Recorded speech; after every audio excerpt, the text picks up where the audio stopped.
Welcome to Local Edition. I'm Tracy Young. Our guest is the mayor of the city of La Puente, Mayor Louie Lujan. He joins us to discuss why the business community feels the effects of an economic downturn approximately 1 year in advance of any governmental entity. Good to have you with us, Mayor. Thank you for having me back. Would you walk through with us, for example, if you and I were to go buy a pair of tennis shoes, or we pay our property taxes and whatnot, how do the dollars flow when those dollars are collected locally? Where do they go, and how do they end up coming back to the cities? Well, essentially what happens is you go and you purchase a good at a store and you pay your sales tax. That sales tax then goes to the BOE, or the Board of Equalization. The Board of Equalization then distributes it to all of the local jurisdictions, and then we get our cut or our share.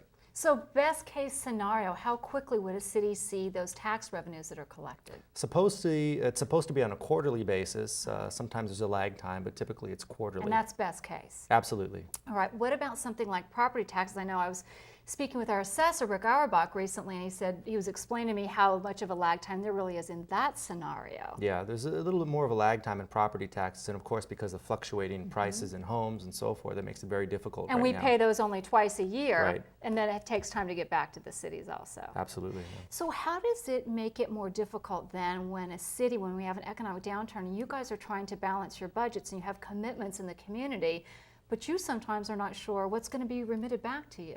It makes it very challenging because of the fact that there's that lag time in place. For example, if we know that, say, the private sector is experiencing a problem in their budget because of the way the tax dollars flow, and by the time they get back to us, we're playing catch up. So we have to be very creative in forecasting ahead of time when we set our budget to forecast for any shortfalls. Which is different because obviously at the end of any business day, a business can say, look, this is how much money we took in, and when you compare it to a week before, a month before, a year before, and you can adjust, say, your inventory or the hours you're open. Can city government adjust that quickly?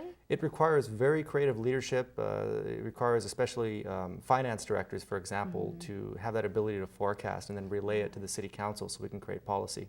So in your city, how have you had to address this economic downturn? Well, unfortunately, this past week, we had to implement a 15% across the board pay cut.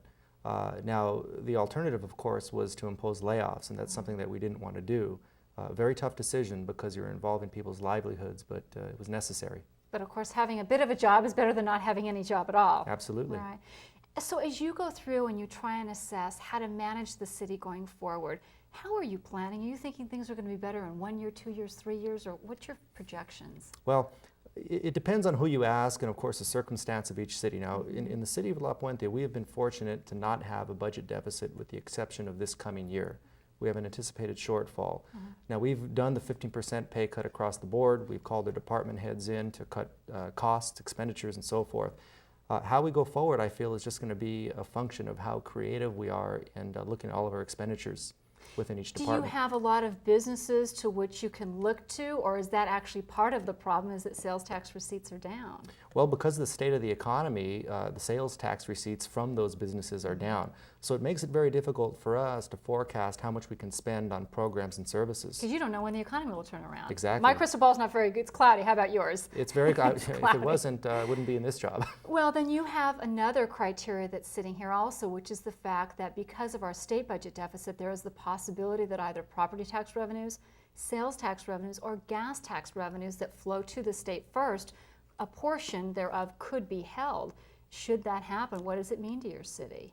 It will have serious impacts in the services and that we're able to provide.